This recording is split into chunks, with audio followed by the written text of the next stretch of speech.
Es una pregunta. El sistema nervioso entérico. El sistema nervioso entérico. El intestino, en general el tracto gastrointestinal, tiene un sistema nervioso entérico. Este sistema nervioso entérico es una red neuronal que está inmersa en el órgano y tiene una gran cantidad de tejido nervioso, que incluso hay autores que lo denominan como el segundo cerebro, por la cantidad de neuronas existentes dentro de este tracto, ¿no? Entonces vamos a ver, antes de empezar con el sistema nervioso entérico, vamos a revisar algunas generalidades del sistema nervioso.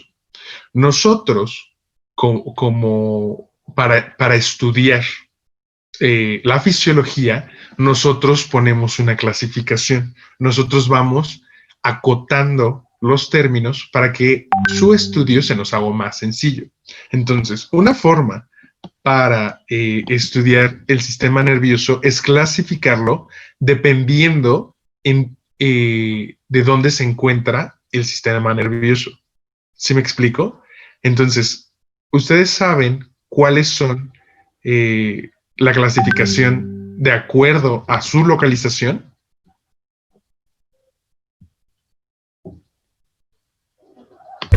Central y periférico. Muy bien. Está el sistema nervioso central y el sistema nervioso periférico. Todo lo que esté en la línea axial del individuo se considera central. Todo lo que no lo esté se considera periférico. En este sentido, ¿cuáles son las estructuras que componen el sistema nervioso central? Cerebro, cerebelo y médula espinal. Sería, por ejemplo, desde el encéfalo, que el encéfalo ya comprende, por ejemplo, la corteza cerebral, el cerebelo, etcétera, y la médula espinal. Y en el periférico, lo que nosotros vamos a tener son todos aquellos nervios que salen tanto a nivel encefálico como a nivel de la médula espinal. Entonces, nosotros tenemos en el periférico una clasificación de acuerdo a su función. Si lleva información de el periférico hacia el central, será el sistema nervioso periférico aferente o que también se le denomina sensitivo. Si por lo contrario lleva información del sistema nervioso central al periférico, será eferente o motor. ¿Dudas hasta acá? Después, nosotros en el eferente o motor también vamos a tener una clasificación que sería el sistema nervioso autónomo.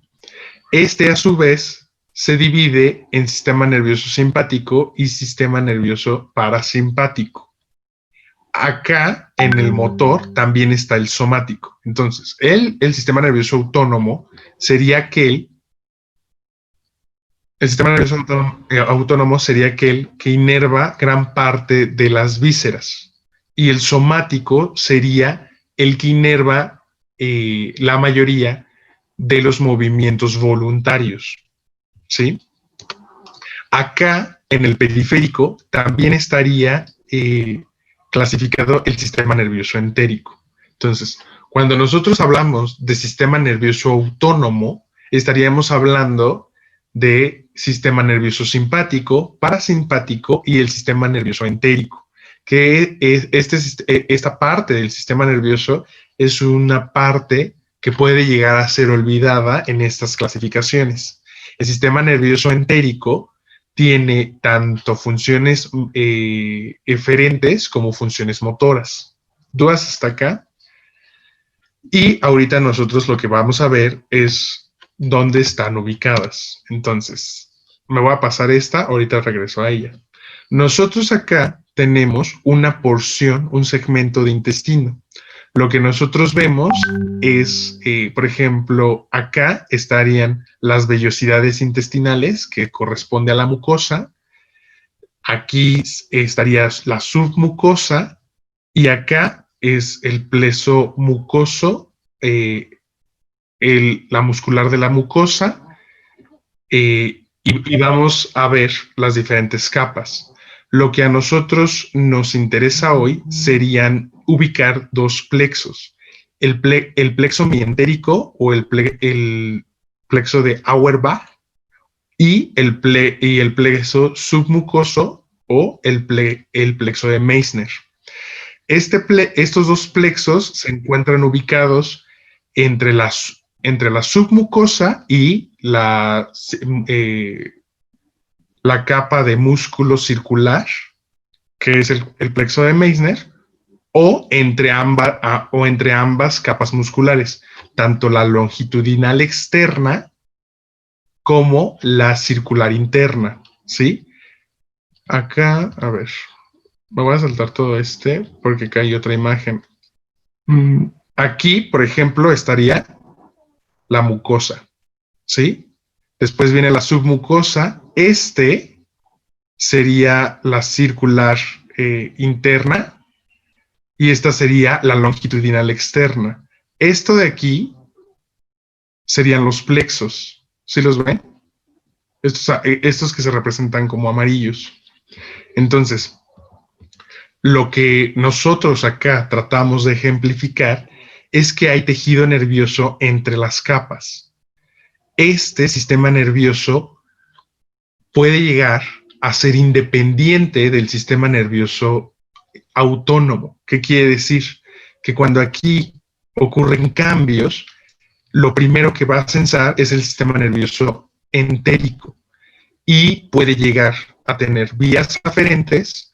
Estas vías aferentes van a interaccionar entre interneuronas que se encuentran dentro del tracto gastrointestinal y de las interneuronas van a salir neuronas eferentes que van a tener conexiones tanto con los músculos como el longitudinal externo como el circular interno, como con las glándulas de este tracto gastrointestinal. Esto que yo les estoy hablando no involucró partes del sistema nervioso autónomo como la rama simpática o la rama parasimpática. Entonces, sus funciones pueden llegar a ser independientes. Sin embargo, no son completamente independientes. El sistema nervioso autónomo, tanto en su rama periférica como en su rama parasimpática, como en su rama simpática, tienen efectos en el control del músculo liso. ¿Queda claro hasta acá? Sí. Si no hay dudas, vamos a ver esta imagen. Esta imagen, ¿qué nos está diciendo? Nos está diciendo dónde estamos en la parte del sistema nervioso. Acá estamos en sistema nervioso central, el sistema nervioso periférico y cuáles son la célula diana o la célula efectora. Acá está el sistema nervioso autónomo y el sistema nervioso somático. Voy a mencionar el sistema nervioso somático, que no lo vamos a ver hoy, que ustedes lo van a ver o ya lo vieron en teoría. Entonces, ustedes saben, esta sería una motoneurona. La motoneurona va y libera acetilcolina. Esta acetilcolina se une a receptores de acetilcolina o receptores colinérgicos nicotínicos N1 o NM. M porque está en músculo, ¿sí? Esta acetilcolina lo que causa es una despolarización, para realizar potenciales de acción en el músculo.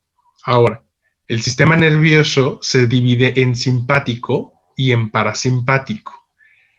Ambas se componen de dos neuronas, las neuronas preganglionares y las neuronas posganglionares, que esta verde sería la neurona posganglionar.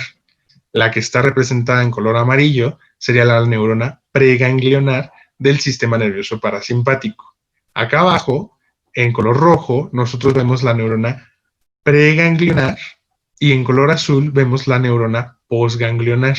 Aquí está el ganglio. En el ganglio se encuentran el soma de la neurona posganglionar y el axón, la terminación axónica de la neurona preganglionar, ¿sí? Entonces, ambas, tanto para el sistema nervioso parasimpático como el simpático, estas neuronas son neuronas colinérgicas. Son neuronas colinérgicas porque sintetizan acetilcolina. Esta acetilcolina se une a receptores presentes en las neuronas postganglionares. Las neuronas postganglionares tienen receptores colinérgicos nicotínicos NN, que serían N de neurona. Los dos, tanto de aquí como acá, son receptores nicotínicos, pero cambian de acuerdo. Este es N1 y este sería N2, o NM y NN, ¿sí? Las dos ramas del sistema nervioso autónomo. Acá, esta neurona y esta neurona ya son diferentes. Esta neurona, la neurona postganglionar del sistema parasimpático, sigue siendo una neurona colinérgica. ¿Qué quiere decir? Que sigue sintetizando acetilcolina. Esta acetilcolina se libera y, en este caso, va a receptores colinérgicos muscarínicos. Hablando específicamente del intestino, estaría yendo a los receptores M3. Todos estos receptores, tanto colinérgicos como adrenérgicos, tienen una clasificación. Pueden ser colinérgicos muscarínicos, pueden ser colinérgicos nicotínicos. O si estamos hablando de receptores adrenérgicos, pueden ser alfa o beta. Acá, tanto los nicotínicos van a tener varios subtipos y los muscarínicos también. Por ejemplo, en los subtipos de los muscarínicos tenemos M1, M2, M3, M4 y M5. En los receptores adrenérgicos, tanto alfa como beta, tienen alfa 1, 2 y 3. Y en alfa, 1 y 2. En alfa 1 hay alfa 1A, alfa 1B, etc. Esto no me interesa que ustedes se aprendan cuántos subtipos hay en dónde están localizados. Lo que me interesa que ustedes vean es que hay una gran cantidad de receptores. Los receptores van a tener diferentes funciones fisiológicas, ¿sí? Entonces, por ejemplo, hay receptores, la acetilcolina se puede unir a diferentes receptores. Estos diferentes receptores van a tener diferentes respuestas fisiológicas. Entonces, una misma molécula, como es la acetilcolina, puede tener diferentes efectos en las células dependiendo a los receptores de los que estemos hablando. ¿Dudas hasta acá? No. Ok. Entonces, volviendo a esta parte del sistema nervioso parasimpático, la neurona postganglionar va a liberar acetilcolina y se va a unir a receptores colinérgicos muscarínicos. En el caso particular del músculo liso, M3. El sistema nervioso simpático, la neurona postganglionar, ya no va a ser colinérgica en la mayoría de las ocasiones. Van a ser neuronas adrenérgicas. Lo que van a sacar o lo que van a sintetizar y liberar es norepinefrina y epinefrina. Esta norepinefrina o noradrenalina se va a unir a receptores alfa o beta en la célula efectora. Acá lo que nos están representando sería la médula adrenal. En esta médula adrenal lo que va a sintetizar va a ser adrenalina o epinefrina. Esto que nos están representando es el torrente sanguíneo, que se va a liberar al torrente sanguíneo y se va a unir igual a receptores adrenérgicos alfa o beta. La noradrenalina y la adrenalina se unen a los mismos receptores. Los receptores van a tener diferentes afinidades, tanto para la noradrenalina como para la adrenalina, ¿sí? La norepinefrina y la noradrenalina son diferentes términos que se refieren a la misma sustancia. ¿Sí me explico? O sea, decir noradrenalina o norepinefrina sería referirnos a la misma sustancia química. Decir epinefrina o decir adrenalina, nos estamos refiriendo a la misma sustancia química. ¿Sí? Ambas se unen a los receptores adrenérgicos. Entonces, tanto la noradrenalina como la adrenalina se unen a estos receptores. Entonces, para sintetizar, ambas neuronas preganglionares son neuronas colinérgicas. Las que van a cambiar son las neuronas postganglionares. Aquí, nada más como dato cultural, hay neuronas postganglionares simpáticas que son colinérgicas y que no las vamos a revisar para esta práctica, pero sí sería un error decir que todas las neuronas postganglionares simpáticas son adrenérgicas. La gran mayoría lo son, ¿sí? Aquí lo que también quiero ejemplificar es que ustedes me digan a qué asocian la rama simpática y a qué asocian la rama parasimpática. Siempre a lo largo de nuestra vida, por ejemplo, en la primaria, en la secundaria, si fueron a la prepa, nos dicen que el sistema nervioso simpático hace algo y el parasimpático hace otra cosa. En general, ¿cómo nos los dicen? ¿Se acuerdan?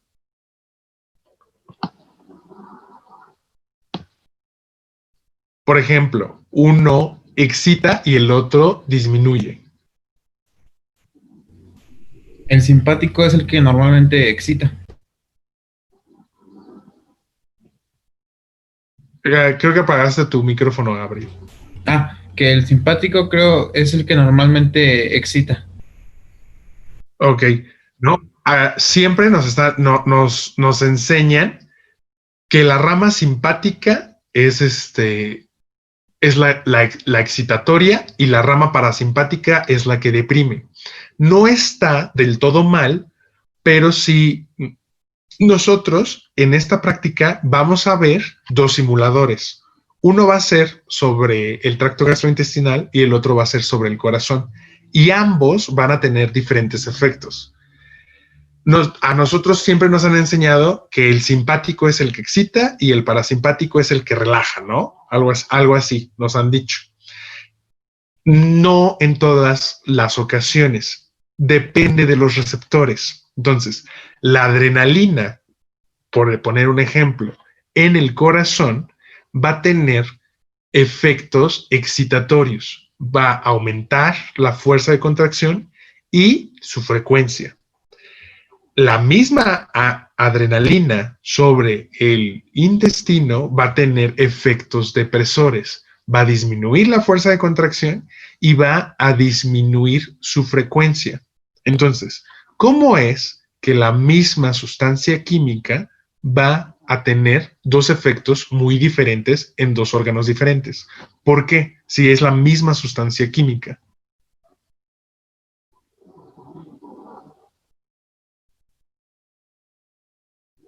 Porque, por ejemplo, en el corazón, hablando del sistema nervioso simpático, el simpático excita sobre el corazón, pero disminuye la fuerza de contracción en el intestino delgado.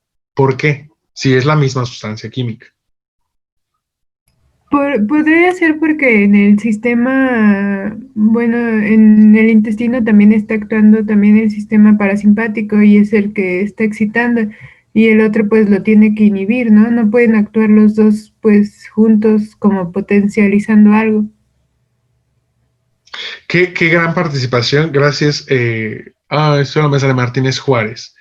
Noemí. Acá, ¿cómo? Perdón. Me llamo Noemí. Noemi, gracias, muchas gracias. Qué gran participación.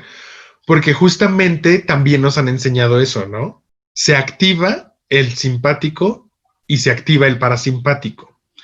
O actúa el simpático y actúa el parasimpático. Acá hay que tener cuidado.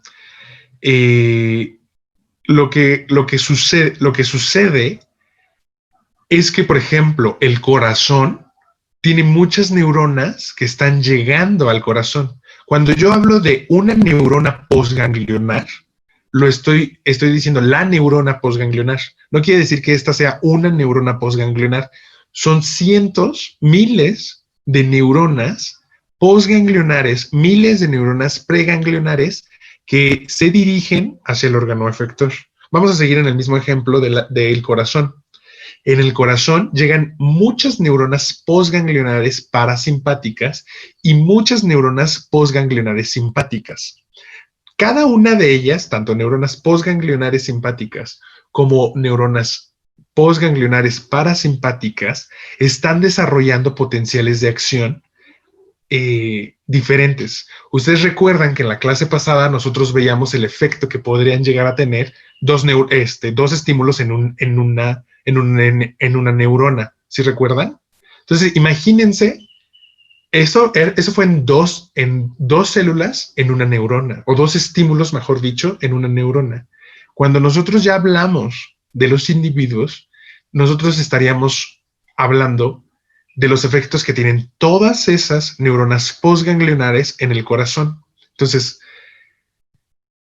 cuando a nosotros nos dicen, se activa la rama simpática, no estaría del todo bien dicho debido a que no se prenden y no se apagan las ramas del sistema nervioso autónomo. No quiere decir que cuando esté la rama parasimpática se va a apagar la rama simpática.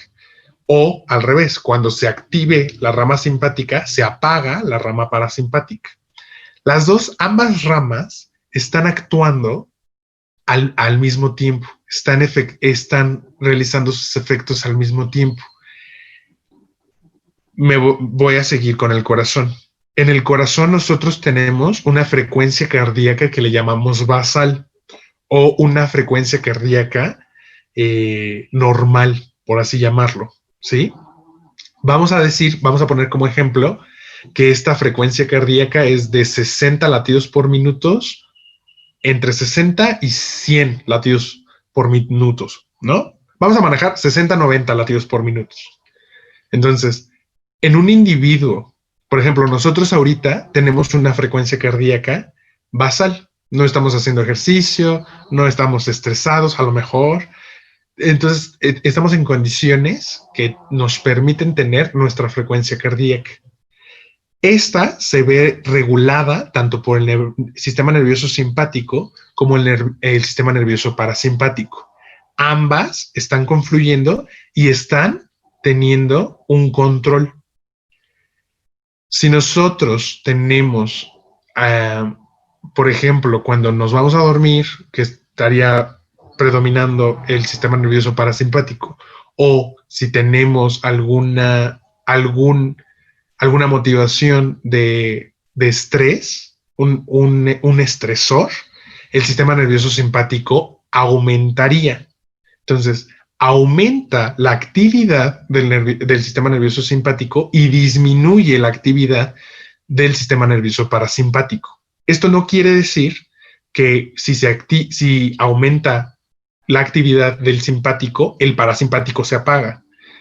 Esto quiere decir que disminuye la fuerza predominante que está ejerciendo sobre algún órgano efector, en este caso el corazón. ¿Sí me explico? Entonces, cuando nosotros decimos que se activó el sistema nervioso simpático, lo decimos como para sintetizar, pero a lo que nosotros nos estamos refiriendo es que aumenta la actividad de una rama del sistema nervioso autónomo y disminuye la actividad de otro.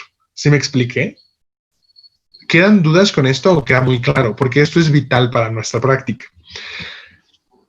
Acá lo que nosotros vamos a ver va a ser el efecto que tiene un neurotransmisor sobre el órgano en una cámara de órganos aislados. Pero lo que nosotros nos deberíamos de llevar para la práctica es que estos neurotransmisores se pueden llegar a dar por varias neuronas en varios diferentes momentos, ¿sí? ¿Dudas hasta aquí? Todo bien. ¿Todo bien? Ok. Si no, no se preocupen, vamos a tener un ratito más para el análisis de esta parte. Entonces, lo que nosotros vamos a hacer es, vamos a meter a una ratita Wistar en una cámara de CO2. Esto con la finalidad de realizar una eutanasia. Lo que nosotros vamos a hacer aquí es apegado a la norma 062, que nos marca las especificaciones técnicas para la producción, cuidado y uso de los animales de laboratorio. En esta parte hay un apartado para dar eutanasia a los animales de laboratorio. Lo que nosotros vamos a hacer va a ser meter a la ratita y vamos a empezar a aumentar la concentración de CO2 en esta cámara. Lo que nosotros vamos a hacer es que vamos a introducir a la ratita, va a ir incrementando el CO2 atmosférico o ambiental, mejor dicho, que está dentro de este lugar. El CO2, nosotros lo vamos a ver en una práctica, pero el CO2 lo que va a ocurrir es que va a difundir a favor de su gradiente. Entonces, si acá empezamos a aumentar la presión parcial de CO2, lo que va a hacer es que la ratita va a empezar a incorporar CO2 a sus alvéolos y de los alvéolos a el torrente sanguíneo. Este CO2, muy sintetizado, lo que va a hacer va a aumentar los iones hidrógeno. Dicho de otra forma, va a acidificar, ¿sí? La ratita va a tener neuronas que van a ser sensibles a esa acidificación y va a provocar una inconsciencia. Les voy a poner un ejemplo de la vida cotidiana. Cuando ustedes se suben a la combi, por ejemplo, cuando la combi va muy, muy llena o están en espacios cerrados que no tiene ventilación, se van adormeciendo. ¿Por qué? Porque aumenta el CO2 y ustedes, hay algunas neuronas que son sensibles al CO2, a la acidificación y van perdiendo un poco la conciencia, ¿sí? La ratita acá, es importante decir que la ratita no muere por asfixia, no muere por ahogamiento. Lo que va a pasar es que poco a poco su sistema nervioso se va a ir deprimiendo a tal grado de que se logra un efecto anestésico, ¿sí? Ustedes lo van a ver más adelante, pero en la anestesia hay diferentes planos, ¿no? Hay un plano, por ejemplo, de excitación, hay un plano de la anestesia como tal y hay un plano de muerte. Nosotros lo que vamos a hacer aquí es meter a la ratita, vamos a ponerle CO2, la ratita va a tener un plano anestésico, sacamos a la ratita y hacemos una dislocación cervical. Con esta dislocación cervical, lo que nosotros hacemos es realizar una segmentación entre el encéfalo y la médula espinal, lo que produce la muerte del individuo. ¿Sí me explico? Todo esto se realiza por la norma. La norma lo que regula es una muerte libre de sufrimiento. La ratita tiene que sufrir lo menos posible al realizar todo este procedimiento. La ratita no debe, una parte de una buena eutanasia. La eutanasia es un término referido a EU es la verdadera o buena, y thanos es muerte. Entonces, la buena muerte, una muerte digna, siempre va acompañada del no sufrimiento. Entonces, esta ratita tiene que sufrir lo menos posible, ¿sí? Entonces, les voy a compartir el video. Sí pueden ver mi pantalla, ¿verdad? Y ahorita hablamos un poquito más de lo que hacemos. Entonces, Acá nosotros, antes de someter a la ratita a todo este proceso, vamos a prender el baño María, vamos a estar monitoreando la temperatura, y este que está aquí, que dice, si se dan cuenta, lo voy a regresar un poquito. Si se dan cuenta, esto es agua, y este que está en el matraz no es agua. Esta es la solución Tyrod. La solución Tyrod tiene ciertas características o ciertos componentes. La solución Tyrod tiene glucosa, tiene sodio, tiene calcio, tiene magnesio, tiene cloruro. Tiene varios componentes del líquido extracelular. Si ustedes hacen la tarea opcional 3, van a ver la osmolaridad de esta solución dada por los iones, ¿sí? Entonces, se calienta para nosotros calentar la solución Tyrod. ¿Con qué fin? En esta solución va a estar en un rango de 38.5 a 39.5 grados centígrados, que se asemeja a la temperatura corporal de la ratita. ¿Por qué? Porque nosotros queremos mantener viable un segmento intestinal. Cuando se da la muerte del individuo, nosotros retiramos una fracción del ileón, y lo que nosotros vamos a hacer es mantenerla viva bajo ciertas condiciones. Vamos a tener un pH cercano a la neutralidad, vamos a tener una temperatura cercana a la temperatura corporal, y vamos a proveerla de sustratos energéticos y de iones, que son factores determinantes para la viabilidad celular. ¿Dudas hasta acá? No. Ok, entonces nosotros vamos con un baño María, vamos a poner esta solución para el calentar. Con esta bomba de agua, si se dan cuenta, va a estar continuamente bombeando hacia la cámara. La cámara, acá abajo, va a tener una apertura. Esta cámara, si se dan cuenta, tiene dos paredes. Entonces,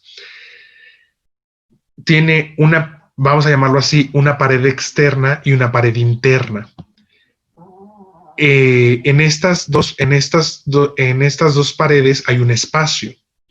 En este espacio lo que se va a hacer bombearse agua caliente, se va a pasar por toda la cámara y va a abandonar esta cámara para seguir el sistema de mangueras, que continuará hasta la próxima hasta la próxima cámara de órgano aislado, ¿sí? Ahorita en el video se ve mejor.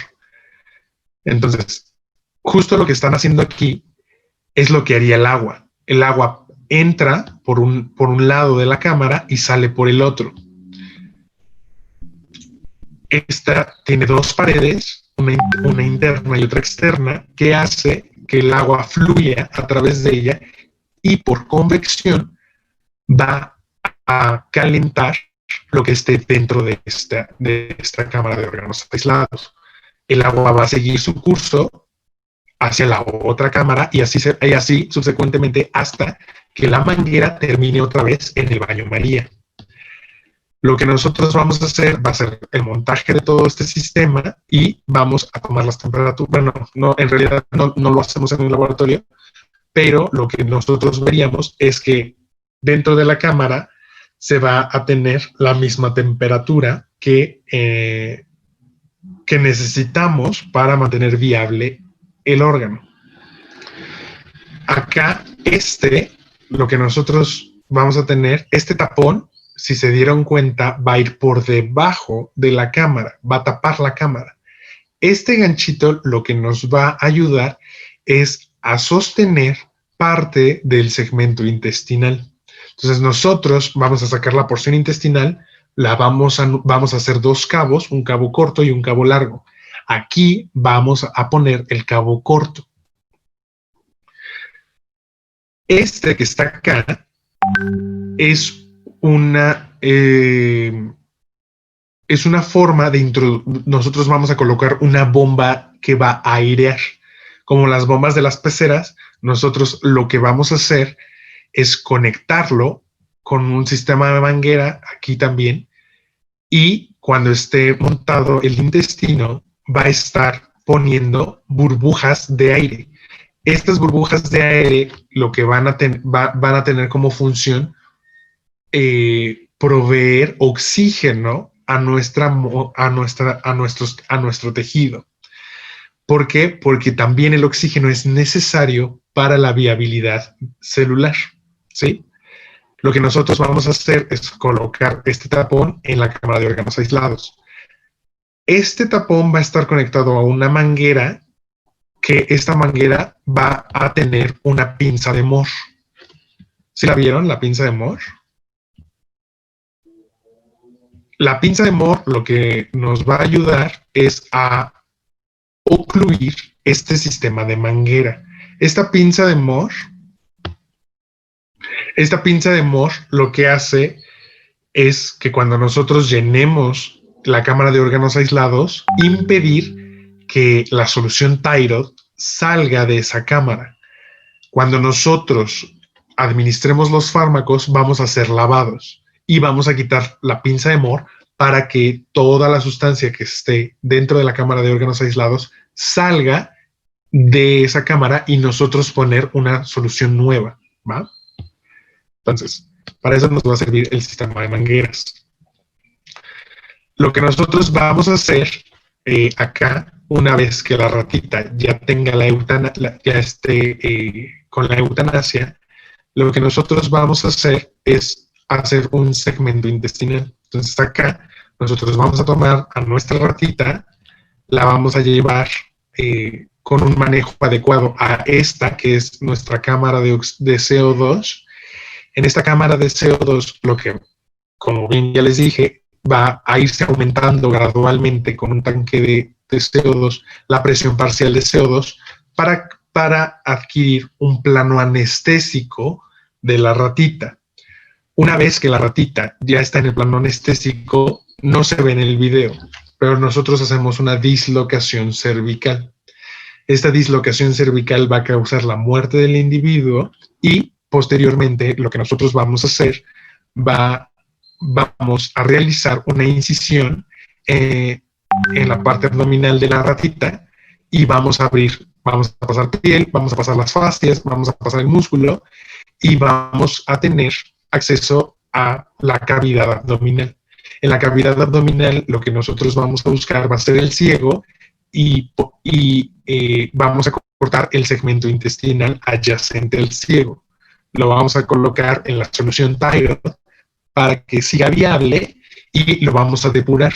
Le vamos a poner oxígeno y le vamos a dar las condiciones. Vamos a disponer del cadáver de acuerdo a los lineamientos del laboratorio. Aquí lo que vamos a hacer, lo que están haciendo es depurar. Entonces, meten solución a la jeringa y con una sonda lo que van a hacer va a ser introducir esa sonda en el intestino de la ratita para sacar todo el material que pueda existir dentro de este intestino. Entonces, por presión van a introducir la solución, van a limpiar y todo el contenido intestinal se va a quedar en otro vaso y vamos a tener un segmento intestinal limpio. Entonces, posteriormente lo que se va a hacer es agarrar un segmento intestinal, se va a cortar un pedacito, un segmento, y lo que vamos a hacer va a ser poner dos cabos, un cabo corto y un cabo largo. Se van a realizar maniobras, por así llamarlas, de sutura, y lo que vamos a hacer va a ser preparar nuestro intestino para colocarlo en la cámara de órganos aislados. Entonces, aquí ya tenemos el cabo corto y lo que están haciendo acá es el cabo largo. Este cabo largo se va a conectar a una pajilla que va a estar en el soporte universal, y esta pajilla lo que nos va a ayudar es a evidenciar la contracción del músculo liso.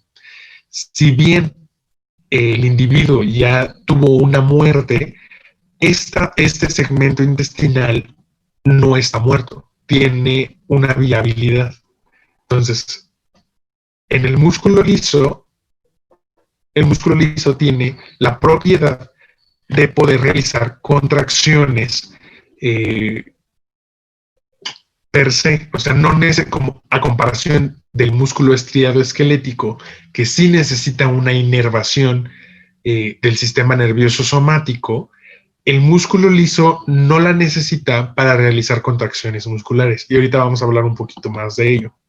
Entonces, se coloca, se pone el segmento intestinal, se ata el cabo corto a esta parte del tapón, se pone dentro de la cámara de órganos aislados, se pone solución Thyroid, y aquí ya no es, gracias a la bomba y al sistema de mangueras del baño María, esta cámara va a estar a cierta temperatura. El cabo largo se va a poner a esta pajilla, y esta pajilla lo que nos va a ayudar es a evidenciar cada vez que se contraiga, esta pajilla va a ir hacia abajo. Entonces, este ya es el órgano montado en la cámara de órganos aislados. Nosotros vamos a hacer varios experimentos y vamos a administrar fármacos. Estos fármacos es acetilcolina, adrenalina y atropina, ¿sí? Entonces, nosotros vamos a tener nuestros fármacos y vamos a tener 3 jeringas diferentes. Vamos a poner una cierta cantidad de estos 3 fármacos y vamos a ver los efectos que tienen sobre la contracción del músculo liso, que eso es lo que nosotros vamos a ver hoy. ¿Dudas hasta acá?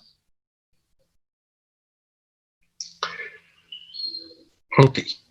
Entonces, acá lo que nosotros hacemos es sacar un segmento del intestino y ponerlo en la solución Thyroid. Lo que nosotros vamos a ver, si ustedes se dan cuenta, esto que se está moviendo, ¿sí pueden ver el movimiento del músculo liso? Del intestino. Sí. Aquí el intestino está efectuando contracciones sin necesidad de ningún fármaco. Así como lo sacamos, lo limpiamos y lo pusimos en este vaso de precipitados. Y lo que nosotros estamos viendo es la contracción intestinal basal. Acá el músculo liso tiene, les voy a poner acá opciones de puntero, pluma. Tiene células intersticiales de Cajal, ¿no? Que no viene en su manual, pero ahora se las estoy platicando. Las células intersticiales de Cajal son células que tienen la propiedad de autodespolarizarse. Recuerda en la clase pasada que nosotros veíamos que las células necesitan de un estímulo para realizar potenciales de acción. Si no se aplica un estímulo, no hay una despolarización y no se llega al potencial umbral que esa célula necesita para desarrollar un potencial de acción. Hay células que presentan un automatismo. ¿Qué quiere decir esto? Que por sí solas se van despolarizando poco a poco. Tienen un potencial de membrana en reposo. Este potencial de membrana, como tal, nunca está en reposo porque gradualmente se van despolarizando. Se despolarizan y alcanzan un potencial de despolarización, un potencial umbral. Cuando alcanzan este potencial umbral, sufren un potencial de acción y este potencial de acción se propaga hacia las células adyacentes. ¿Sí me expliqué? Esto es, por ejemplo, algo que se puede ubicar mejor también en el corazón. El corazón tiene la capacidad de desarrollar potenciales de acción por sí mismo. Hay células en el nodo sinoatrial que tienen este automatismo. Entonces, su potencial de membrana nunca está en reposo, se va despolarizando poco a poco, llega a un nivel en milivoltios de potencial umbral y se desarrolla un potencial de acción. Este potencial de acción se propaga hacia todas las células del corazón. Entonces, no sé si ustedes han visto esta parte de corazones aislados que laten por sí solos. ¿Sí lo han visto? Por ejemplo, en las películas o incluso en cardiología, tienen una torre en donde tienen corazones aislados en cámara de órganos que les suministran ciertas condiciones para que los corazones estén latiendo sin necesidad de aplicar estímulos. ¿Sí? ¿Dudas hasta acá o comentarios hasta acá? Beto, yo tengo una duda. Sí. Por ejemplo, ¿qué pasa con los corazones cuando los trasladan para un trasplante? Por decir, hace cuenta, traen un corazón de un estado a otro estado para que llegue vivo el corazón. Justamente lo que ellos estarían haciendo sería esta parte de la viabilidad del celular. No solo para el corazón, sino para muchos otros tejidos. Hay órganos que se debe de tener un mayor cuidado, un cuidado especial para su transporte.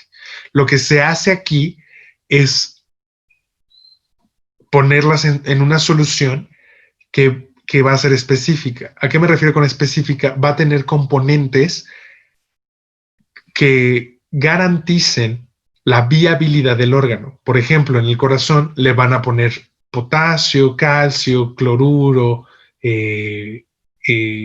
algún azúcar, etc. Y lo que normalmente se hace es ponerlos en una solución a una temperatura más fría para disminuir el metabolismo y asegurar la viabilidad. No sé si resolví tu duda. Muchas gracias. Ok, entonces lo que se hace más o menos en el trasplante de órganos es lo que nosotros estaríamos haciendo con nuestra solución Thyroid. Es proveer características adecuadas para garantizar la viabilidad celular. ¿Sí?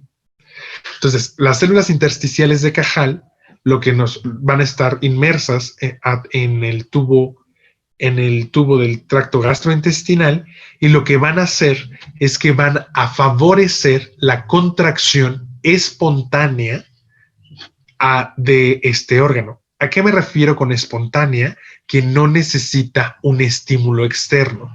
Entonces, acá lo que nosotros tenemos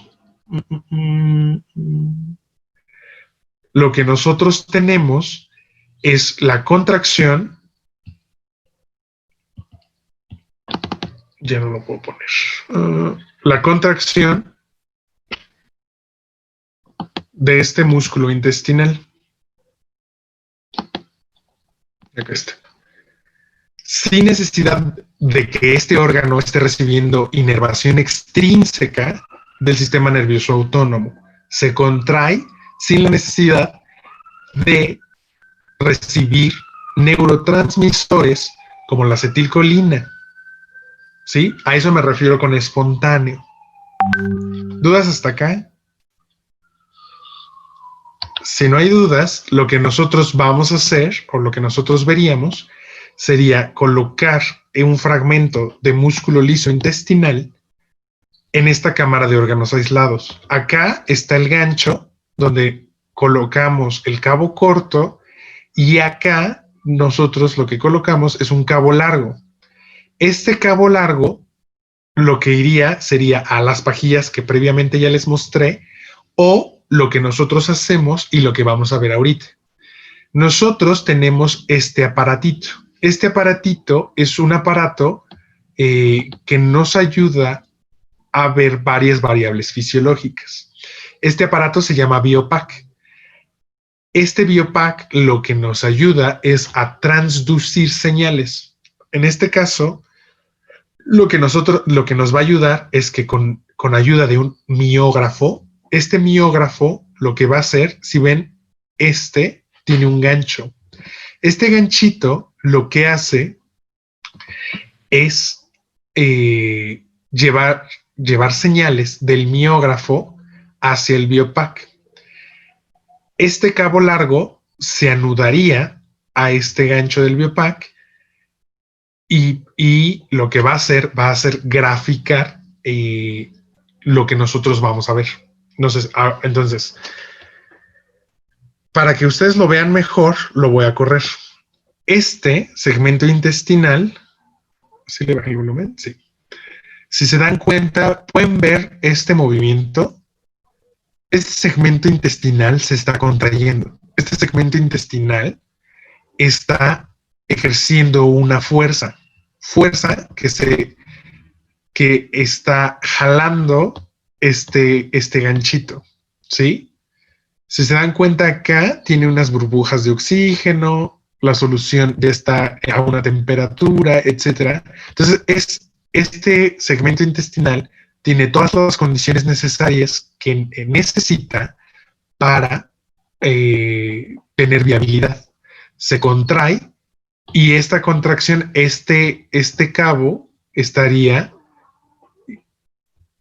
unido a este gancho, que lo que le va a decir al miógrafo es cada vez que se contrae y con qué fuerza.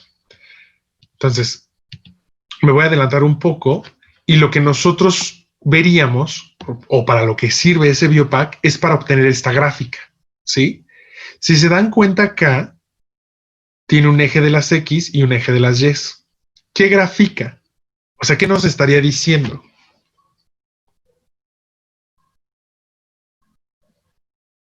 Es pregunta.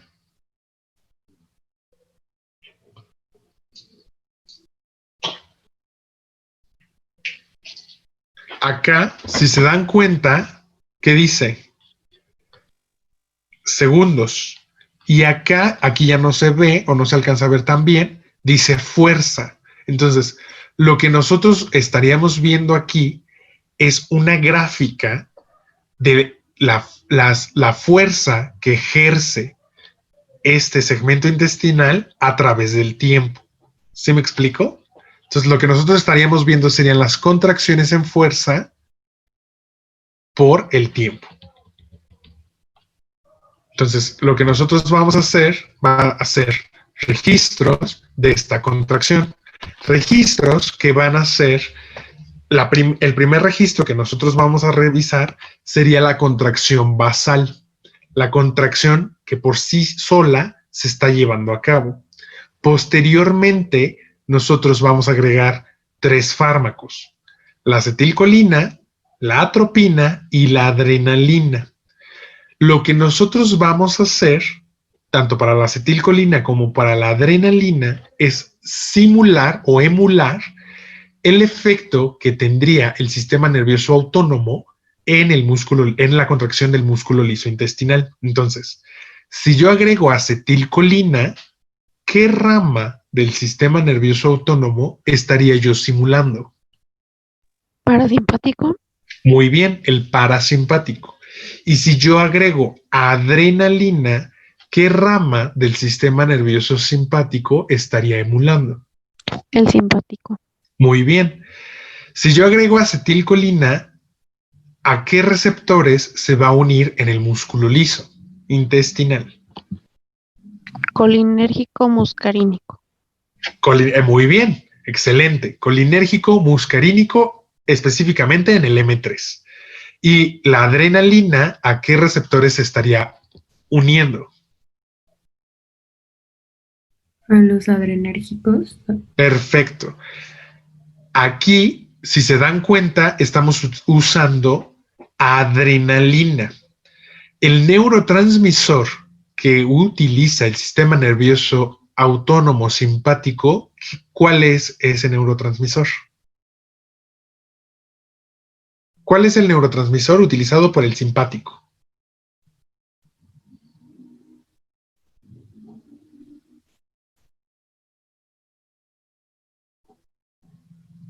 ¿Cuál sería? Por las neuronas postganglionares. Noradrenalina. Muy bien, perfecto. Sería la noradrenalina. Nosotros estamos usando la adrenalina porque la adrenalina en condiciones de laboratorio es más estable que la noradrenalina. Entonces, es más sencillo manejar adrenalina que noradrenalina. Sin embargo, nosotros vamos a ver el mismo efecto porque utilizan los mismos receptores. Entonces, al usar adrenalina, estaríamos simulando los efectos que tiene la noradrenalina. Al final de su manual, al final de su práctica, menciona qué es la atropina. ¿Qué es la atropina? Es un fármaco antagonista, ¿no? Perfecto. La atropina es un fármaco antagonista. ¿Qué quiere decir que es antagonista? ¿O a qué hace referencia decir fármaco antagonista? Que eviten las acciones de los neurotransmisores. Perfecto. Los antagonistas van a impedir los efectos del neurotransmisor del que se está hablando. Entonces, ¿qué sería un agonista? Pues es el que va a estimular, ¿no? A los neurotransmisores. Como tal, no estimula el neurotransmisor porque el neurotransmisor es la sustancia química. Pero lo que sí va a ser un agonista, el agonista va a hacer efectos similares al neurotransmisor. Entonces, por así llamarlo, la adrenalina y la noradrenalina, por así decirlo, serían agonistas. Tienen el mismo efecto, ¿sí? Aquí no lo vamos a usar, pero sí vamos a usar un agonista de la acetilcolina. Ese agonista va a ser la pilocarpina. La vamos a ver más adelante, no se preocupen. Pero la pilocarpina va a ser un agonista parasimpático, un agonista de la acetilcolina. Entonces, tanto el agonista de la acetilcolina como el antagonista de la acetilcolina, ¿a qué receptores se va a unir?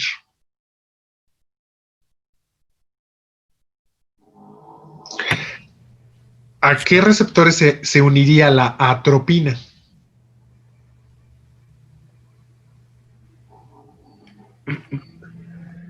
La atropina se uniría a los receptores colinérgicos muscarínicos, que son los mismos receptores para la acetilcolina. Entonces, de forma general, hay 3 tipos de antagonistas. Los antagonistas competitivos, los químicos y los funcionales. Solamente me voy a meter en los antagonistas competitivos. Se llaman antagonistas competitivos porque, como su nombre lo indica, compiten por el mismo receptor. Entonces, cuando se agrega la atropina, esa atropina va a unirse al receptor colinérgico muscarínico. Ese receptor va a estar ocupado, por así llamarlo, y la acetilcolina no va a poder unirse. Entonces, es un antagonista competitivo porque evita el efecto que tiene la acetilcolina por el uso del mismo receptor. ¿Dudas hasta acá? Si se dan cuenta, acá les pongo la fórmula química de tanto de la acetilcolina como de la atropina. Esta porción, se dan cuenta, sería muy similar entre ambas. Si nosotros viéramos la molécula de pilocarpina, también tiene una parte muy similar a la acetilcolina. Esta parte de los compuestos químicos que estructuralmente son muy similares, confieren la posibilidad de unirse a esos receptores. ¿Sí me expliqué? Dicho de otro modo, la atropina se une a los mismos receptores que se une la acetilcolina porque en su estructura química hay partes que son similares, ¿sí? Entonces, tiene la ventaja, o tiene la capacidad, mejor dicho, tiene la capacidad de usar los mismos receptores. Este simulador ya está, ya se encuentra en el aula virtual. Ustedes pueden descargar esta presentación y realizar los ejercicios cuantas veces quieran. Entonces, para ello, les dejo un menú de las indicaciones. Entonces, lo que nosotros vamos a ver acá, nosotros ya tenemos nuestro órgano montado y este órgano va a estar conectado al miógrafo. Lo que nosotros vamos a ver va a ser el patrón contráctil de manera basal. Si ustedes se dan cuenta, así va a funcionar nuestro simulador. Vamos a ver la contracción del músculo del intestino y vamos a ir viendo cómo se grafica esta parte del registro, ¿sí? Lo que nosotros vemos acá, cada vez que hay una elevación, es una contracción del músculo liso. El músculo liso aquí, por medio de este cabo, jala este gancho del miógrafo y se va a graficar hacia arriba de forma ascendente. Está ejerciendo una fuerza. Cuando se relaja el intestino, se va a ver como una ligera depresión. Entonces aquí se contrajo, se relajó. Se contrajo, se relajó, etcétera, etcétera. ¿Sí lo ven? Sí. Entonces, Sí. este es un patrón de contracción. Lo que nos ayuda el Biopac es a graficar este patrón de contracción. Si ustedes se dan cuenta, tiene una fuerza determinada y tiene una frecuencia determinada. Aquí nosotros no estamos, acá nosotros no estamos haciendo o dando un estímulo. No le estamos agregando algún fármaco, no le estamos agregando algún estímulo físico, algún estímulo mecánico, etc. Este patrón es por sí solo. Entonces, se está dando esta contracción espontánea de la que yo les hablaba. ¿Gracias a quién es? ¿Por qué se está dando esta contracción? Que ya lo... A las células intersticiales cajales. Exacto, a las células intersticiales de Cajal. Breviario cultural, se llaman de Cajal porque Santiago Ramón y Cajal, que es el histólogo español, fue quien las describió. Es un epónimo, ¿no? Son las células intersticiales de Cajal. ¿Qué característica tienen estas células intersticiales de Cajal? ¿Me recuerdan? ¿Cuál es su característica? La propiedad de despolarizarse, de autodespolarizarse. Exactamente, perfecto. Las células intersticiales de Cajal tienen este automatismo, que el automatismo se refiere a la característica o la capacidad de realizar despolarizaciones que llegan al nivel umbral y generan potencial de acción. Entonces, acá en este intestino hay alguna célula, que es una célula intersticial de Cajal, que tiene un automatismo, genera un potencial de acción y ese potencial de acción se propaga a el segmento intestinal. Lo que realiza es un acople excitación-contracción. Ustedes saben que cuando una célula muscular realiza una despolarización, cambia el potencial de membrana y ese potencial de membrana favorece la entrada de calcio y ese calcio se va a unir a las proteínas contráctiles de esa célula y va a generar una contracción. ¿Ya vieron la contracción muscular en teoría?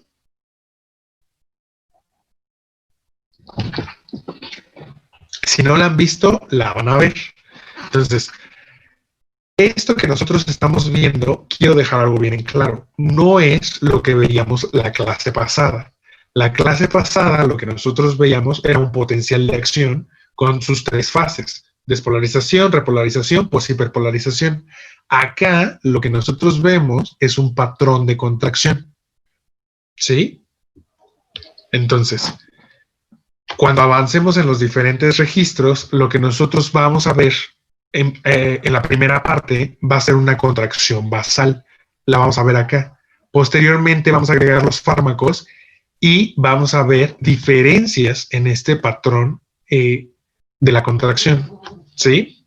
Entonces, si yo agrego acetilcolina, ¿qué rama del sistema nervioso autónomo estaría emulando? Parasimpático. El parasimpático. ¿Qué efecto yo esperaría en el músculo lisointestinal? Que aumente el patrón de contracción, o sea, aumente la fuerza y fuerza de contracción, o disminuya el patrón de contracción, que disminuya la fuerza y frecuencia de contracción. Que aumente. Que aumente. La rama parasimpática en el tracto gastrointestinal es excitatoria. Entonces, vamos a ver. Tenemos nuestra contracción basal, que se representa bien acá. Agregamos acetilcolina y vean el cambio. Si vemos, acá pues se ve, es una animación que su objetivo es que sea visual, que se ve un poco, digámoslo de una forma, se ve exacerbada o es muy enfática en la animación. Entonces, tenemos una contracción, vean aquí, una contracción basal, se está contrayendo, agregamos la acetilcolina y lo que nosotros veríamos es una contracción radical, un cambio en la contracción en el intestino. Acá, en la gráfica, lo que nosotros vemos es que vean que viene un patrón como el pasado. ¿Recuerdan el pasado? De una fuerza determinada con una frecuencia determinada. Agregamos acetilcolina y al unir acetilcolina, lo que nosotros estamos viendo es que acá la acetilcolina, ¿a qué receptores se estaría uniendo? Es pregunta. A los colinérgicos muscarínicos. A los colinérgicos muscarínicos. Estos colinérgicos muscarínicos lo que realizan es un cambio en el interior de la célula que favorece una despolarización, y estas despolarizaciones favorecen la probabilidad de realizar potenciales de acción que a su vez se ven en mayores contracciones. ¿Sí me expliqué? Entonces, lo que nosotros vemos con la acetilcolina es que tiene un efecto en el patrón contráctil. Si nosotros queremos ver el panorama completo, es que la acetilcolina se une a sus receptores. Estos receptores van a hacer cambios intracelulares que van a favorecer la contracción muscular. Si se dan cuenta, acá va a ir aumentando. Va aumentando en la fuerza. Cuando nosotros vemos esto, comparen este, que sería nuestro registro basal, con estos. Es evidente que hay una mayor fuerza de contracción, ¿sí? ¿Dudas hasta acá? No. Si no hay dudas, lo que nosotros vamos a hacer posteriormente va a ser agregar adrenalina. La adrenalina estaría emulando los efectos de la noradrenalina. ¿Qué rama del sistema nervioso autónomo utiliza la noradrenalina? La simpática. La simpática. ¿Qué efecto tiene la rama simpática en el músculo liso del tracto gastrointestinal? ¿Aumenta o disminuye su patrón de contracción? ¿Disminuye? Muy bien. Disminuye. La adrenalina se une a receptores adrenérgicos alfa en el músculo liso intestinal y lo que va a provocar va a ser una hiperpolarización. ¿Se acuerdan que la clase pasada lo que nosotros veíamos en esta gráfica de los potenciales de acción es que al nosotros poner un estímulo que hiperpolariza la célula, va a tener una menor probabilidad de desarrollar potenciales de acción? ¿Recuerdan eso? Entonces, nosotros vamos a poner un estímulo hiperpolarizante, la célula va a tener una menor probabilidad de desarrollar potenciales de acción y va a tener una menor probabilidad de desarrollar contracciones musculares. Quiero que vean esto. Entonces, tenemos un patrón contractil basal, se está contrayendo, se contrae, se relaja, se contrae, agregamos adrenalina y vean, hubo una disminución en la fuerza y frecuencia de contracción. Al nosotros agregar adrenalina, se vio esta disminución. No dejó de contraerse el intestino. Si se dan cuenta, aquí hay una contracción, aquí hay otra contracción, relajación. Contracción, relajación. Contracción, relajación, contracción. ¿Sí lo ven? Entonces, cuando la célula está hiperpolarizada, no es sinónimo de decir que la célula no va a desarrollar potenciales de acción. Lo que quiere decir es que es menos probable, ¿sí? Entonces, cuando en el músculo liso hay adrenalina, no hay una atonía. ¿Qué quiere decir atonía? La A es privativo de, tono es de tono muscular. Entonces, la atonía es cuando no hay contracción intestinal. Cuando se agrega la adrenalina, sí hay contracción intestinal, pero de menor fuerza y de menor frecuencia. ¿Dudas hasta acá? No. De manera natural, este músculo de esta ratita, en la ratita, lo que pasaba era que ese intestino recibía la aferencia de ambas ramas del sistema nervioso autónomo, tanto estimulación simpática como estimulación parasimpática. Les voy a poner un ejemplo. Cuando la ratita está comiendo, tiene un periodo pospandrio o pospandrial. La rata come y después tiene este periodo. En este periodo pospandrial, la ratita tiene una mayor actividad ¿de qué rama? De la rama parasimpática. En esta rama parasimpática, la ratita está recibiendo una mayor cantidad de acetilcolina, lo que favorece un aumento en la actividad del tracto gastrointestinal. Tanto patrones contráctiles, aumenta la fuerza y contracción, como actividad glandular, que es de la excreción o la secreción de algunas sustancias químicas que ayudan a la digestión, ¿sí? Esto no quiere decir que ese intestino no esté recibiendo estimulación simpática. Ese intestino está teniendo o predomina la rama parasimpática de la rama simpática. La simpática, cuando tiene este periodo postpandrial, la ratita tendría una menor estimulación simpática y una mayor estimulación parasimpática. No se prende y se apaga las ramas del sistema nervioso autónomo, ¿sí? Esa misma ratita termina de comer y está en su día a día y ve a un depredador. Cuando ve a ese depredador, el sistema nervioso autónomo aumenta la rama simpática y disminuye la parasimpática. Entonces, esa ratita tiene una respuesta que le llamamos de lucha o huida. Ve a ese depredador y decide huir. Se aumenta la actividad simpática, aumentando los niveles de adrenalina sobre los órganos. En este sentido, voy a poner otro ejemplo, con el corazón. El corazón de esa ratita recibiría estimulación simpática.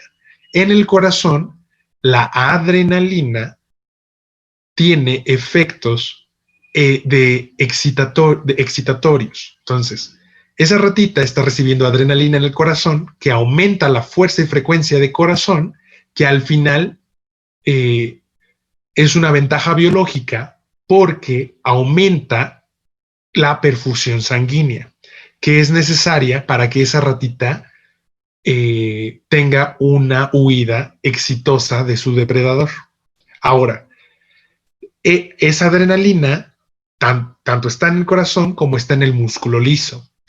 En el músculo liso intestinal, lo que está realizando es una disminución en la fuerza y frecuencia de contracción de ese intestino. ¿Por qué? Porque tiene como una ventaja biológica que la ratita no esté destinando energía a la digestión. Entonces se disminuye la actividad del tracto gastrointestinal mientras la ratita está en una respuesta de lucha o huida. Bajo este ejemplo, no sería del todo correcto o no sería de todo preciso decir que la rama simpático excita y la rama parasimpática deprime, ¿sí? Porque depende mucho del órgano del que estemos hablando. Y espero que con este ejemplo de la ratita quede un poco más claro. ¿Sí queda claro esto o alguien tiene dudas de lo que estamos hablando? Yo tengo una duda. Es que Dime, no sé Noemi. si estoy confundida, pero, por ejemplo, todos los movimientos que se llevan en el intestino, nos estamos refiriendo a lo que es la peristalsis ¿no? Y la segmentación y Sí, eso. qué buena pregunta. La peristalsis es el movimiento intestinal normal de un individuo. Cuando nosotros decimos peristalsis, estamos hablando de contracción. Ustedes recuerdan que hay una segmentación y una peristalsis lineal. La segmentación es esta parte donde el intestino o el tracto gastrointestinal se contrae y oprime lo que hay dentro de ese lumen. La peristalsis lineal es aquella que lleva de un punto A a un punto B por medio de la contracción. Sí, me voy a regresar un poco. Si ustedes recuerdan, nosotros tenemos dos capas de músculo liso. El músculo liso longitudinal y el músculo liso longitudinal, o bueno, mejor dicho, perdón, la capa de músculo liso longitudinal que es externa y la capa de músculo liso circular interna. ¿Sí recuerdan eso? Entonces, Sí. cuando se contrae la circular interna, hay esta segmentación. Cuando se contrae la longitudinal interna, perdón, la longitudinal externa, hay esta peristalsis lineal. ¿Sí? Entonces, nosotros acá, por fines de laboratorio, lo que nosotros estamos evidenciando de mayor fuerza es la contracción del músculo liso de la longitudinal externa. ¿Por qué? Porque nosotros tenemos nuestro intestino así y la que queda en esta forma es la longitudinal externa. La interna, la circular interna, quedaría así. Entonces, cuando se contrae, estaría haciendo esto, y cuando se contrae la longitudinal, estaría haciendo esto. ¿Sí me expliqué? Entonces, en el simulador y en general en nuestro experimento con el miógrafo, lo que nosotros estamos viendo primordialmente es la contracción del músculo liso intestinal en la capa longitudinal. ¿Sí? Pero qué buena aportación, porque también tenemos contracciones de músculo liso circular interno. ¿Sí resolví tu duda, Noemi? ¿O Sí. si era lo que me preguntabas? Ajá, entonces también, por ejemplo, las contracciones que se dan en el músculo circular también son llevados a cabo por los dos sistemas, que sería el parasimpático y simpático. Y el sistema nervioso entérico, o sea, por las tres. El sistema nervioso entérico, el simpático y el parasimpático tienen un control sobre el patrón de contracción del músculo liso intestinal, al igual que en la secreción de sustancias. Entonces, por ejemplo, ustedes recuerdan que habían dos plexos. ¿Cuáles eran esos dos plexos? Es pregunta. Meissner y Auerbach. Exacto. El plexo mientérico está entre la capa longitudinal externa y circular interna. Este plexo regula principalmente la contracción. El plexo de Meissner o el plexo submucoso está entre la capa de la submucosa y la capa de músculo liso circular interna. Y este plexo regula principalmente el flujo sanguíneo que recibe el tracto gastrointestinal y las secreciones glandulares. Estos plexos regulan estas funciones, pero también lo regula el sistema nervioso autónomo vía simpático y parasimpático. ¿Sí me expliqué? Sí. ¿Sí resolví las dudas? ¿Quedan más? ¿Alguien tiene otra duda? ¿No? Ok. Bueno, si no hay dudas, ya vimos el registro basal, vimos el registro de la acetilcolina, vimos el registro de la adrenalina y vamos a ver ahora qué sucederá cuando nosotros agregamos atropina y posteriormente agregamos acetilcolina. ¿Qué hipótesis podrían ustedes formular de estas dos?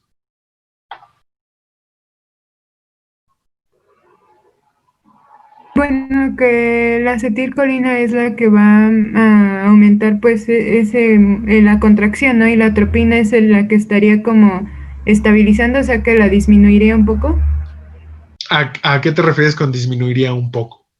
Ajá, que haría como que la función de lo que hace la adrenalina, que no inhibe, sino, bueno, reduce ese movimiento, bueno, las contracciones. O sea, Ok. hace como una estabilidad entre las dos. Ok. Entonces, Noemi nos dice que su hipótesis es que la atropina va a realizar un efecto parecido a la adrenalina y que la acetilcolina, como ya vimos, hace un patrón y se van a regular. Es lo que nos comparte Noemi. ¿Alguien tiene otra hipótesis? Muy bien, muchas gracias, Noemi. Yo, pues si la atropina es un antagonista, pues ya no dejaría que la acetilcolina se unieran, ¿no? Entonces, pues, no sé qué pasaría, pero yo creo que no ocurriría un aumento en la fuerza de las contracciones. Elisa nos dice que que su hipótesis es que no va a ocurrir una fuerza en la contracción debido a que es un antagonista de la acetilcolina. Entonces, ¿alguien tiene otra hipótesis que nos quiera compartir? Muchas gracias, Elisa. De nada. Ok. Si nadie tiene otra hipótesis, vamos a ver lo que sucede. Entonces, nosotros vamos a agregar primero la atropina y posteriormente a la atropina vamos a agregar acetilcolina. Recuerden que aquí va a estar la contracción basal del músculo liso intestinal. Entonces, nosotros aquí vemos cómo va la contracción basal, agregamos atropina, sigue la contracción basal y posterior agregamos acetilcolina y vemos esta disminución. Entonces, ¿por qué no vemos el mismo patrón que cuando agregamos acetilcolina? Este es el patrón de acetilcolina sola. Nosotros posteriormente agregamos atropina aquí y después acetilcolina y vemos este patrón. ¿Están de acuerdo que no son nada parecidos? Sí son diferentes. Entonces, la atropina, ¿a qué receptores se va a unir?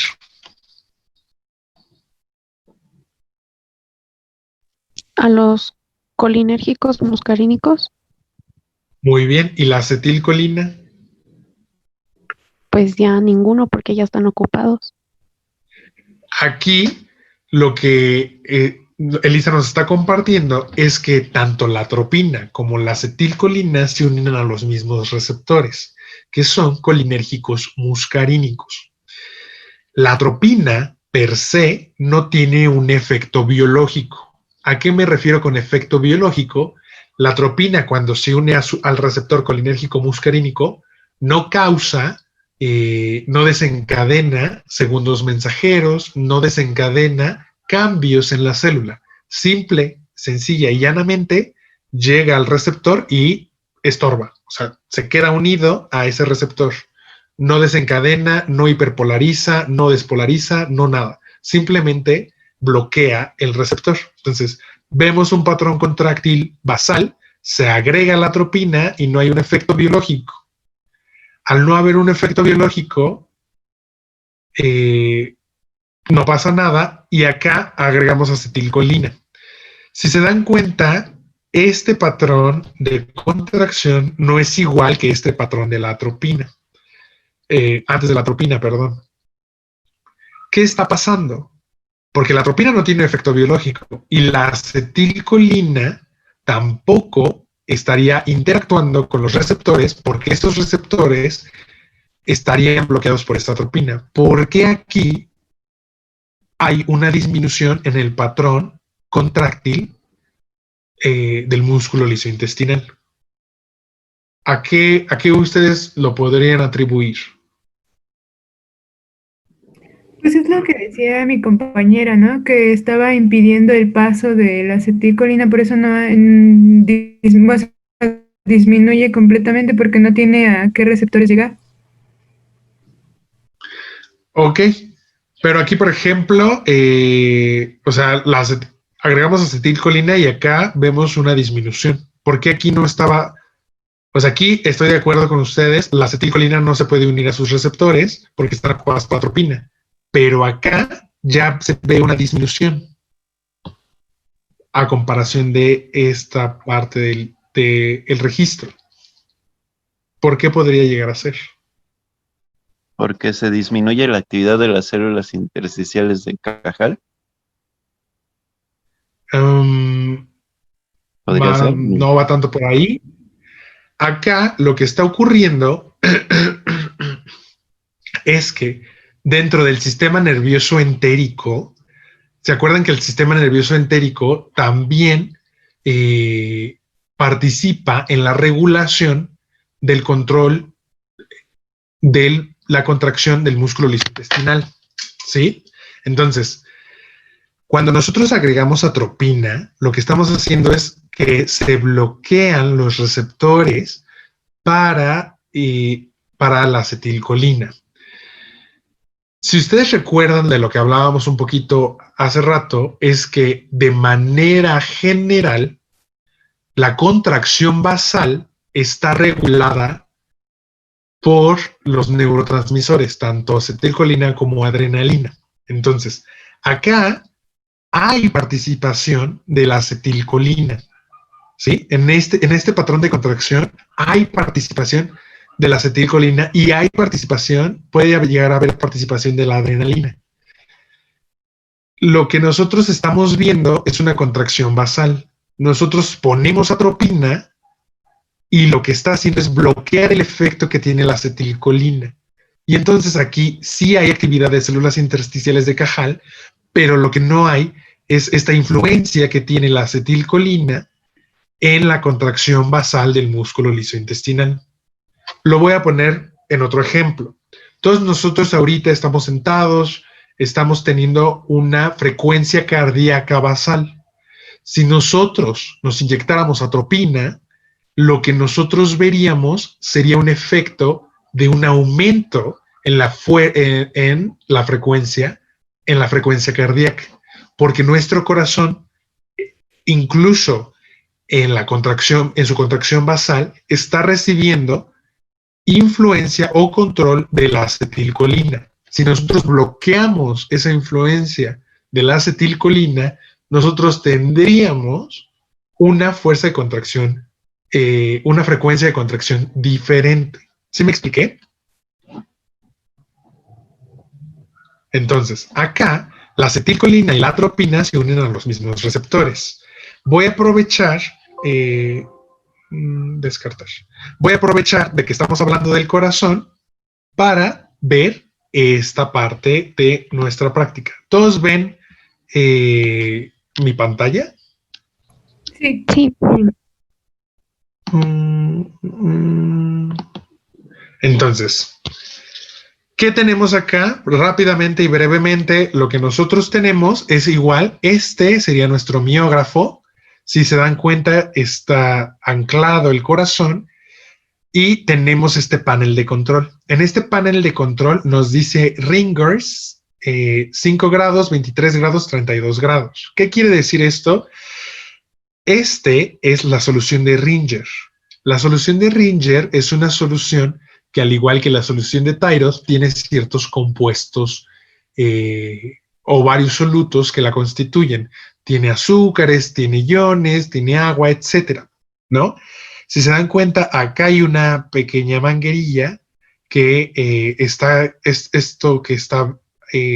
que se observa en azul, sería la solución. Entonces, tenemos aislado un corazón, lo tenemos enganchado a un miógrafo y lo que estamos viendo es que continuamente se le está proporcionando una solución de Ringer. Lo que nosotros estamos poniendo es una solución de Ringer a 23 grados centígrados. Acá nosotros tenemos varios fármacos. Tenemos pilocarpina, atropina, epinefrina, digitálicos y acá ya tenemos soluciones con iones. Solución con calcio, con sodio y con potasio. Acá abajo lo que nosotros tenemos es un panel, un monitor. Esto aquí no nos dice, pero es igual a lo que nosotros veíamos en el simulador pasado. Está graficando fuerza. Entonces, cada vez que se contrae el músculo, nos está graficando esa contracción. Si se dan cuenta, no es un patrón de una onda hacia arriba y una onda hacia abajo. Aquí tenemos una ligera onda ascendente, ligera onda descendente, una gran onda ascendente y otra vez descendente. ¿Por qué? Por la forma de contracción. Se contraen los atrios, vemos esta parte, se contrae el ventrículo. Se contrae el atrio, se contrae el ventrículo, y etcétera. ¿Se me expliqué? Sí. Sí. Si se dan cuenta, esta es la piedra angular de este simulador. Este simulador lo que nos permite observar es frecuencia cardíaca, beats per minute. ¿Qué quiere decir? Latidos por minuto. Es la frecuencia cardíaca que tiene este corazón. Y aquí nos dice frecuencia cardíaca normal. O nosotros la podríamos llamar frecuencia cardíaca basal. ¿Por qué? Porque no le estamos dando ninguna otra estimulación. Entonces, al igual que el intestino, el corazón tiene células que son autoexcitables o tienen esta característica de automatismo. En este sentido son miocitos conducentes, que no se preocupen. En la práctica de electrocardiografía veterinaria lo vamos a ver. Pero en general, lo que tiene es la propiedad de realizar despolarizaciones por sí solas. Entonces, por ello podemos ver estas contracciones en un órgano aislado. Entonces, la pilocarpina, como bien les mencioné, es un agonista de la acetilcolina. Si yo agrego pilocarpina, ¿qué rama del sistema nervioso autónomo estaría yo emulando?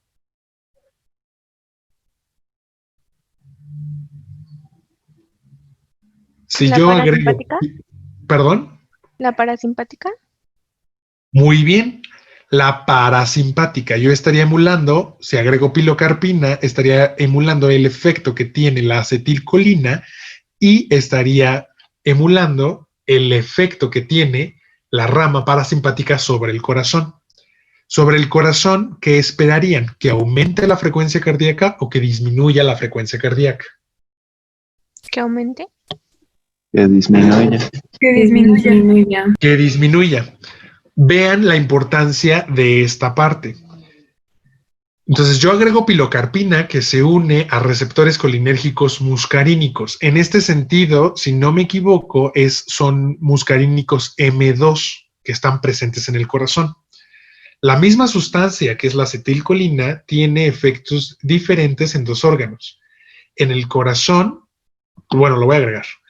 La pilocarpina, ahí está, lo estoy agregando. Vean que estaban en 60 latidos por minuto, vamos en 49 y está disminuyendo. La acetilcolina tiene efectos de disminución en el corazón y efectos de aumento en el músculo liso. ¿Por qué? Si es la misma sustancia química, tiene dos efectos diferentes. ¿Qué hace que en uno realice un aumento en la fuerza, en la frecuencia de contracción, y en el otro una disminución en la frecuencia de contracción? ¿Por qué? Si es la misma sustancia. Si yo agregara, por ejemplo, pilocarpina en el músculo liso intestinal, esperaría lo mismo que la acetilcolina. ¿Por qué? Es la misma sustancia. ¿Sería por el tipo de irrigación que tiene el corazón? ¿A qué te refieres con irrigación? Pues que no sé, no se podría relacionar como lo que es la presión arterial, que el aumento que llega como que con la fuerza que llega a la sangre y eso haga otra cosa, no sé. No va tanto por ahí. Es algo que sí ya vimos ahorita. O sea, por ejemplo, la acetilcolina, si ustedes recuerdan, aquí está, ¿no?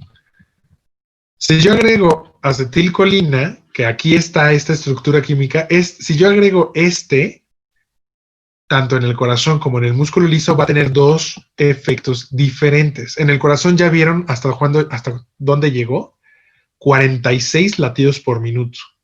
Y en el músculo liso, lo que hacía era aumentar la fuerza y frecuencia de contracción. La misma sustancia química puede hacer esto. ¿Por qué? Bueno, se debe a que en los dos tejidos hay dos receptores diferentes. Entonces, el efecto que va a tener los neurotransmisores va íntimamente relacionado a los receptores que van a estar presentes. ¿Sí me explico? Sí. Entonces, en el curso de fisiología, voy a ver si lo puedo ver de una vez. En el curso acá, extenderse, sí. Me voy a meter en el curso de fisiología, teoría y práctica, se encuentra una lista de los efectos que tiene, las ramas del sistema nervioso autónomo e incluso hay otra que nos dicen los receptores. Entonces, sí ven mi pantalla, ¿verdad? Sí.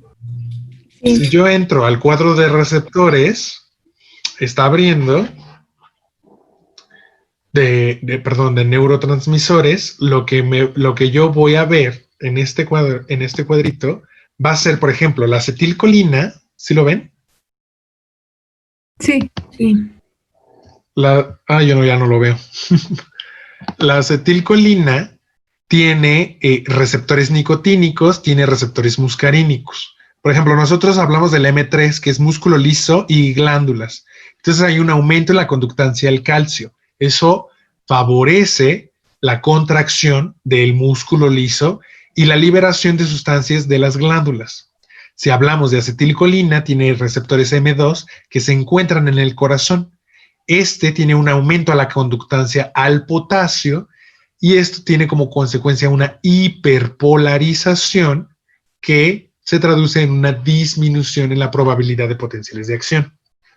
O mejor dicho de otra forma, tiene una disminución en esta conductancia del corazón. ¿Sí me explico? Entonces, por ejemplo, la adrenalina, si ustedes ven acá, nosotros tenemos adrenalina alfa 1, alfa 2, beta 1 hasta el beta 3. Entonces, la noradrenalina, si se junta a la alfa 1, tiene un aumento en la concentración citoplasmática de calcio, que aumento en la proteincinasa y disminución de la conductancia al potasio. Esta conductancia al potasio es lo que estaría sucediendo en el músculo liso intestinal. pero no así en el corazón. Entonces, dependiendo de los diferentes receptores, van a ser las diferentes respuestas que va a tener en ese órgano. ¿Sí me explico? Ese es en el cuadro de los neurotransmisores. Ahora, acá hay otro que dice efectos de la estimulación simpática y la estimulación parasimpática. En este, lo que nosotros vamos a ver es qué efecto tiene, por ejemplo, vamos a intestinos, motilidad y tono. En la parasimpática tiene una intensificación el parasimpático. Si nosotros nos vamos al simpático, en el intestino vemos motilidad y tono, una disminución, ¿sí? Y así para los diferentes órganos. Todo depende de qué, de los receptores que aquí nosotros podemos ver. Entonces, ya para concluir, ustedes pueden hacer uso de ambos simuladores. Yo, por ejemplo, si yo le pongo epinefrina acá al corazón, lo que voy a ver va a ser un aumento en la fuerza de contracción. Le voy a poner atropina. La atropina, lo que yo estaría viendo sería un aumento en la frecuencia cardíaca porque está bloqueando el efecto que tiene la acetilcolina. Acá la frecuencia cardíaca llega hasta 70 latidos por minuto. La epinefrina lo que me causa es un aumento de casi 80 latidos por minuto. Ambas, tanto la atropina como la epinefrina, aumentan la frecuencia cardíaca, pero lo hacen de diferentes formas. La atropina bloqueando receptores muscarínicos y la epinefrina o adrenalina actuando en receptores adrenérgicos del corazón. ¿Dudas hasta acá? ¿No? Si no tienen dudas, pues sería ya todo por mi parte. Les recuerdo acceder al aula virtual. Ahí están los dos simuladores y está el cuestionario posterior. ¿Sí?